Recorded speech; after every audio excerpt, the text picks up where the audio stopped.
Hello, everyone, and thank you for attending today's session on TTI Salary versus Dividend Optimization Worksheet. My name is Jay Goodis. I'm the CEO and co-founder of TTI. Today's session should only take about 15 minutes, and I've left some time at the end as well for some Q&A. If you have any questions, you can use the function in the app, and I will read your questions and respond to them after the session. All right, so let's just jump right in and get started.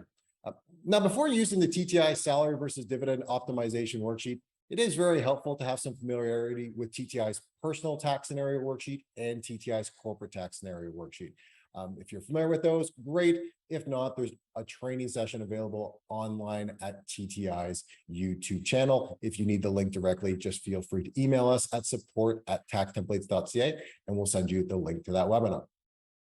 All right, so the purpose of TTI's Salary versus Dividend Optimization Worksheet is, as you expect, we are going to look to optimize remuneration plans for one shareholder. We can do this using lots of different objectives and lots of different types of income. So why don't we walk through this scenario that I built for us, and I'll also walk through several of the functions available in the solution. So to start off, we recommend filling out the T2 tab first. And similar to all of our worksheets, we have TTI's completion guide built into our solutions. That's that series of orange links you can see in the top left-hand corner. So if you just click the link, it will take you to the section to complete, along with providing you with an instruction. All right, so the file we have here, I'm going to fill in the corporate information first. And you'll notice here that we have a corporation in Ontario. We have the year end, December 31st, 2022. I've also included a few different types of income for this taxpayer. I've put in $575,000 of active business income. I've included $40,000 of investment income and $20,000 of eligible dividends. So the purpose of filling this information in is so we understand what is the tax position of the corporation before our remuneration plan. It just takes a few moments to fill out the key information. Similar to TTI's corporate tax scenario worksheet, you can fill in all sorts of information, such as the active business income, whether AII applies, any contribution and carry forwards, and a host of other elements. Now, one important feature I'd like to share about TTI Salary versus Dividend Optimization Worksheet is we have here a payroll tax section. And this is really important for provinces such as Ontario, BC, Manitoba, Quebec, and a few others. And this is any type of employer health tax or payroll tax that needs to be paid once you're above certain thresholds. So for example, in Ontario, if the company has payroll over $1 million, we are going to have to factor in employer health tax on any salaries paid to the shareholders. So if that applies, you can fill that in directly into our worksheet, and we will take care of the calculations from that point after. So just please be aware of that feature if it does apply to your province. Okay, so now that we filled out everything for the corporation of what's included for a remuneration strategy, the next step will be fill out the information for the individual. So here we have an individual taxpayer, and again, this is very similar to TTI's personal tax scenario worksheet, where you can fill in all types of income, deductions, credits, and things that might apply to the taxpayer. In this case, I've kept it very simple. Again, we still have our client in Ontario. We're looking at the 2022 calendar year end for the taxpayer. And I've included $80,000 of base employment income. And this is important because now when we determine our remuneration plan, we're going to factor in every dollar above $80,000. So everything will be calculated at the client's precise marginal rates. So we won't be starting at zero. We won't be starting at $1 million. This is going to be a custom plan for a client at their precise marginal rates. Okay, great. So we filled in the corporate information and the individual information. Next up, we go to the Remun 1 tab. And this is where we're going to do all of our calculations and choose our objectives, choose our income types, and review the results. So you'll notice in the box here at the top where we have our objectives, you'll see in the drop-down menu, we have lots of different objectives to choose from when trying to solve for our clients. I'm going to walk you through them shortly, but let's first start talking about the situation we have in front of us. So we have individual net cash increase of $150,000. And what this objective is meant to do is to figure out how to get a specific amount of funds in our client's jeans. So here's two maybe popular scenarios. One, a client comes to us and says they want to make a big purchase, maybe a boat. And they want to figure out, well, my boat's going to cost $150,000. How do I get the $150,000 in my jeans? Well, the optimization will determine how do we get 150,000 in their genes while also factoring in any of the personal taxes that they're going to have to pay on the following April 30th. So we're going to pay them more than 150,000 because we have to assume that they have zero in their personal bank account. So they need the funds to pay the boat and also to pay the taxes on the remuneration to buy the boat. Another popular situation would be shareholder debits. And this happens when our clients might be using their corporate bank account almost like a personal bank account. So they spend all the money and then they owe their corporation a sum of money at the end of the year. Same idea, we need to pay back the corporation 150,000, but we have to pay our client more than 150,000 because there's going to be personal taxes to cover as well. So we're going to gross up and determine that circular calculation. Now, in this case, I've chosen salary as the remuneration to use, but you'll see we can use dividends, capital gain strips, and different combinations. So in the worksheet, I've created 3 scenarios. The first one's using salary, the second one's using dividends, and the third one is using salary and dividends. Once we filled in this information, we can hit the optimize button at the top of the worksheet. And generally, this takes about 2 to 3 minutes to run, depending on how many scenarios you're running and what different types of income types you are choosing. Before the session, I already hit the optimize button to save us a little bit of time. So what the worksheet is doing now, it's going to hide all those rows that we aren't using. So from a review perspective, we're only seeing the elements that apply specifically to our clients. Once all the rows are hidden, we can then look at the bottom of the Remun 1 tab to review all of the different results. And then we'll also jump into some very handy charts, which are very useful to summarizing the results as well, to understand the scenario, and they're also great to present to our clients. All right, so now that all those additional rows are hidden, well, let's just look at our results down below. And for anyone new to the salaries and optimization worksheet, this is generally the area where people spend most of their time when they first get started, but once they understand the results, they're usually operating pretty quickly. So let's start with scenario 1. So first off, you'll see in the base column, we're showing you the base amount of net cash that both the taxpayers have, corporate and individual, before the remuneration plan. So if we did nothing, we paid out 0 additional funds, the corporation is going to have 526,392 of corporate cash, and the individual 60,348. If you're curious how those are calculated, you can just click these blue links and it'll take you to a more detailed calculation to help you understand where those numbers came from. So if we review this scenario, what we were trying to determine is how do we get 150,000 in their client's genes? So if you notice, for the individual net cash, there's the 150,000 that we solved for. And we determined to get them 150,000 using salary, we needed to pay out 252,984 from the corporation. But how is that being calculated? Well, immediately below, you will see the corporate results. And here you'll notice that in order to do that, we have to pay salary of 294,607. The corporation also has to pay some employer health tax. And when we pay those funds, there's actually going to be a deduction for the corporation on those amounts. So we net out at 252,984. And what the algorithm is going to try and determine is how do we use as few corporate cash dollars as possible in order to target 150,000. Now on the individual side, down below, you can see our salary of 294,607. And below that, we have our federal and provincial taxes, both calculated at our client's precise marginal rates, which leaves us with 150,000 to buy that boat or to pay back that shareholder debit balance. So 150 to buy the boat, and here's the taxes we are going to send to the CRA on the remuneration. All right, so now let's take a look at our dividend scenario. So for the dividend scenario, you'll notice that we've now determined just by paying dividends, we're going to use 230,148 of corporate cash. So immediately comparing scenario 1 and 2, we're using a lot less cash to get to the exact same result, which is 150,000 inside our client's genes. Down below, you have the exact same information showing you how are those numbers being calculated. So you'll see that there's a breakdown between eligible dividends and other than eligible dividends for our taxpayer. The algorithm is also going to look to optimize those amounts as it considers the GRIP, the NERDTH, and the ERDTH as part of that plan. And they can get pretty complex in terms of what ordering rules are, but just note that we factor that all into the algorithm. And if I scroll down below further, you're also going to be able to see that here's our dividends being paid, there's our taxes at our precise marginal rates, both federally and provincially, and there's the net amount of $150,000 we asked for. And if there are any refundable credits, if there's any transfer payments, any AMT, anything along those lines that might apply, it is being factored into the final result. So now let's go ahead and take a look at scenario 3. So scenario 3, let's take a look at the corporate cash, and you'll notice that, all right, $228,533. So just by looking at scenario 3 versus the other two scenarios, we'll notice that our client is actually in a better net situation by some sort of mix. So what is that mix to target 150,000? Well, down below, you'll actually see that we have some mix of salary, eligible dividends, and other ineligible dividends. So again, the algorithm has factored in all these amounts to determine how do we get our client the 150,000 in the most efficient way.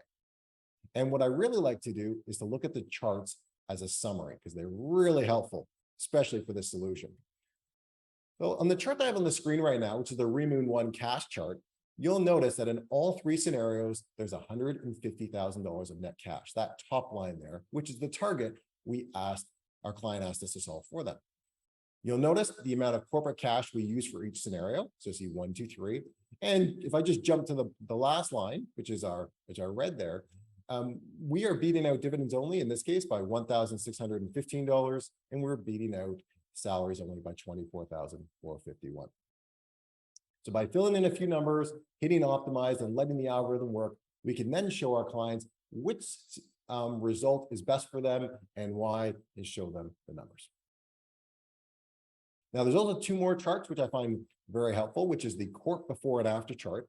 And what this one is going to do is show you the corporation cash before the remuneration plan. So we can see what's going to corporate taxes, what's our corporate net cash, and then what are those balances afterwards, and what type of income are we paying? Because sometimes we want to be able to show our client, well, in scenario 1, we're going to pay you a salary of $294,607. So we're able to really highlight where are the numbers before and where are they after for each scenario. And the next one does a really good job of summarizing the corporate cash along with the personal cash. So we can show our client a corporate cash balances before the remuneration plan, and then we're going to show both the corporate and the personal after the remuneration plan. So that's really helpful, of course, because we can then show our client how much cash is left in the corporation in case they needed those funds for any sort of planning or to cover business expenses or whatever might be coming next there, while also meeting their personal goals.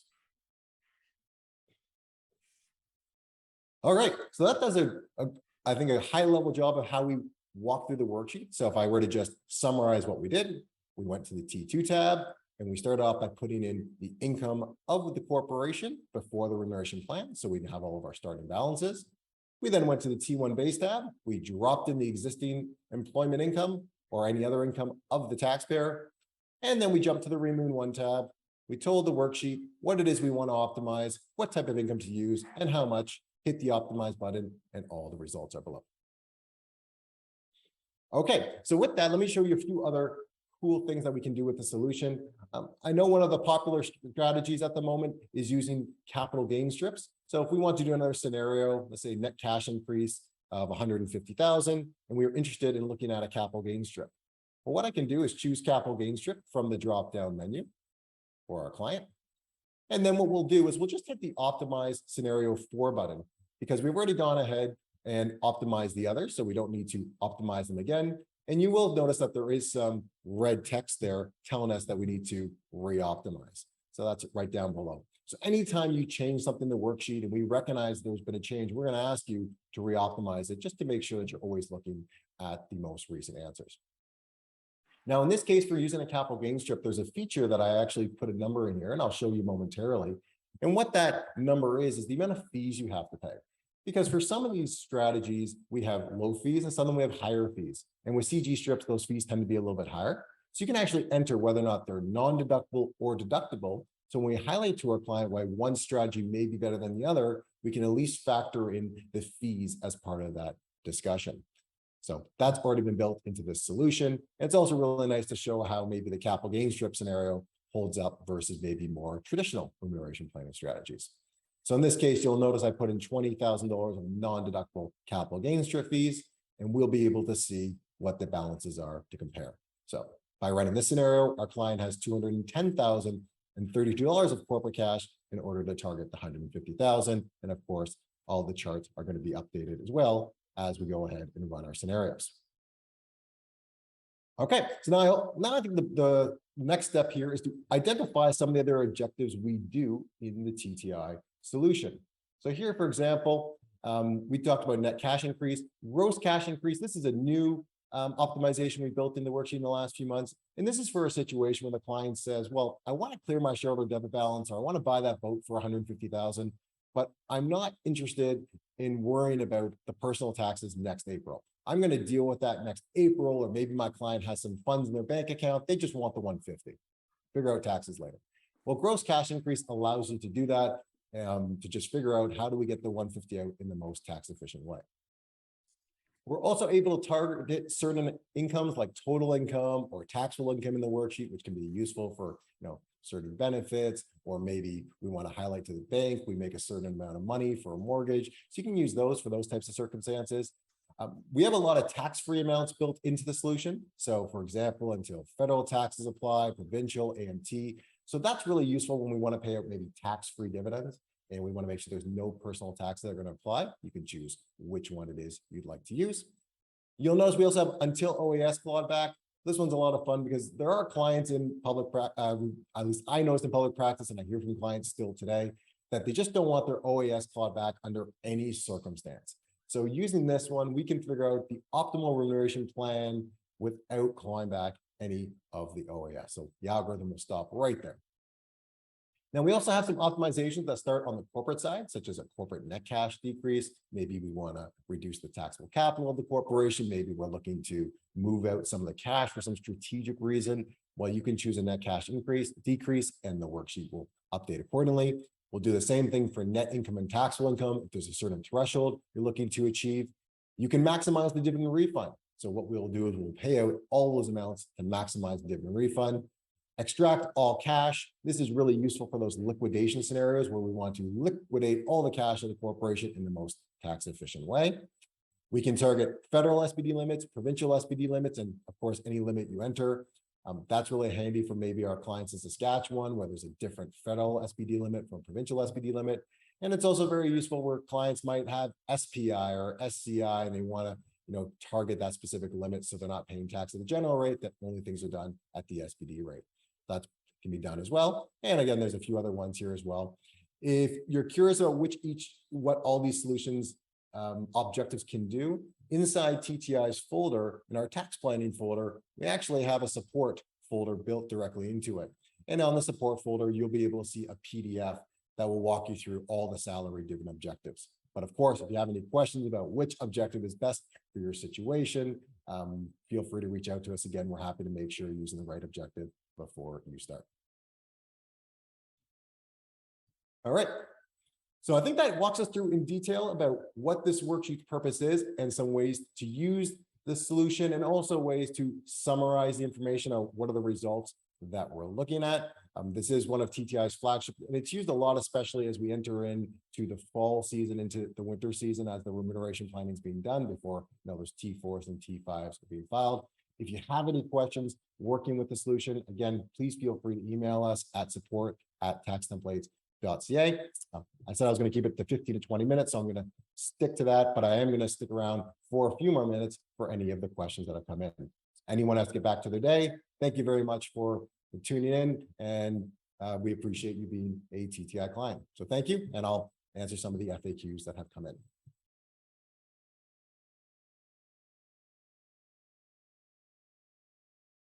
All right, so the first question is, what are all the green O's that I've been entering into the worksheet as we've been moving along? So these are TTI's built-in review ticks. So we use O for correct, X for incorrect, Q for question, M for manager, and P for partner. So you can use these to help with your own internal communication, your own internal review. We're very big on communication and processes. So it's a really helpful way to understand where you left off. Are we waiting for information? Things of that nature. You'll also find throughout the workbook as well that we have note sections, and note sections are great for writing any notes potentially next to these review ticks you've been entering in, so everyone can understand, well, what are we waiting for? So if there's a question next to active business income, we could be like confirm with client. You can also do any formulas as well directly in the note sections. Really handy to be able to leverage everything Microsoft Excel is able to do. Okay, so the question is what if I want to pay a minimum salary to ensure my clients will max out their CPP or they would like to max out their RSP? So I want to make sure that's factored into the results. How do we do that? Well, on the remuneration one, and that's a very good question, we actually created some functionality specifically for this. So you'll notice that there's a net salary minimum cell right here.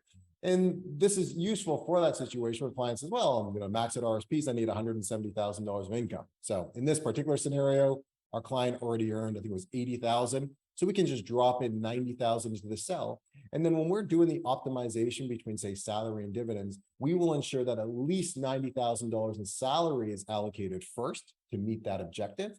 And then we will determine what's the best from that point on.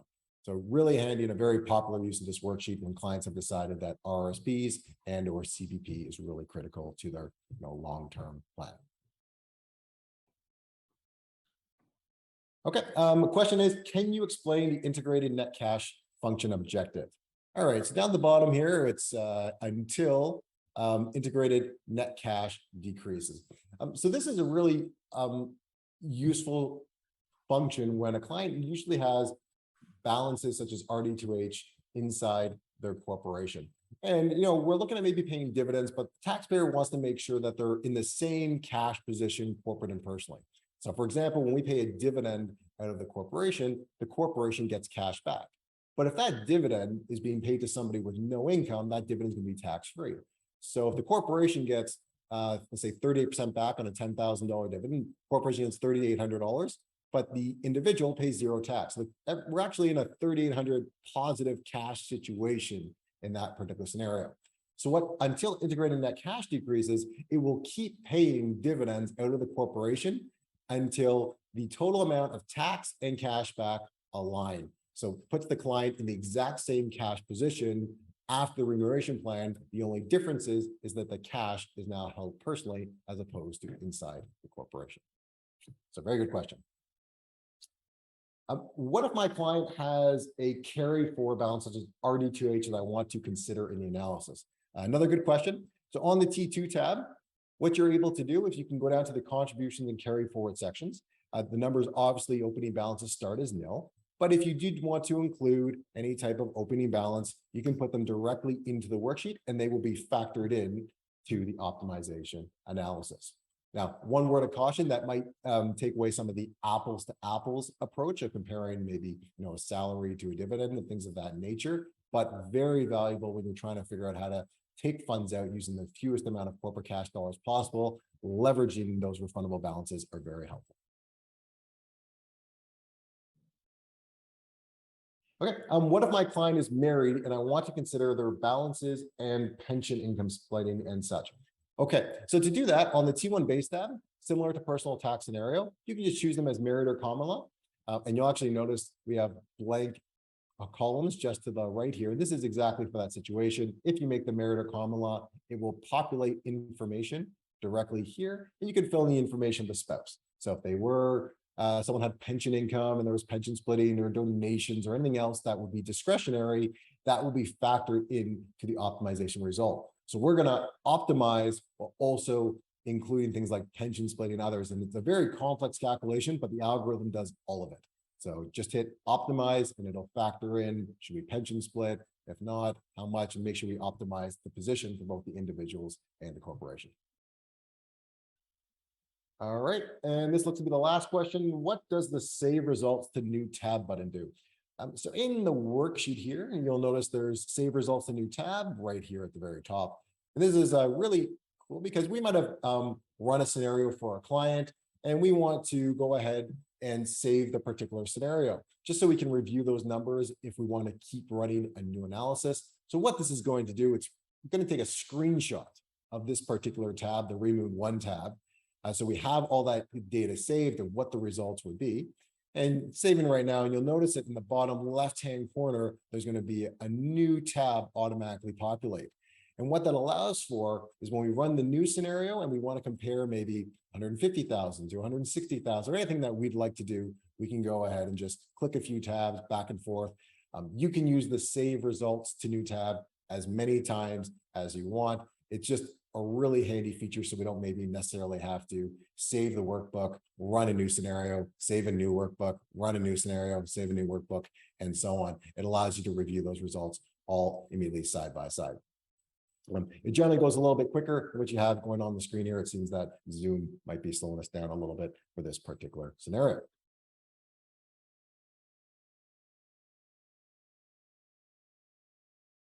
All right, perfect. Okay, you see it actually just went through right now as I was reading for any final questions. So there's a screenshot of our last one, and then we can go back to the original Remun 1 tab, and we can change any numbers or any balances as we see fit.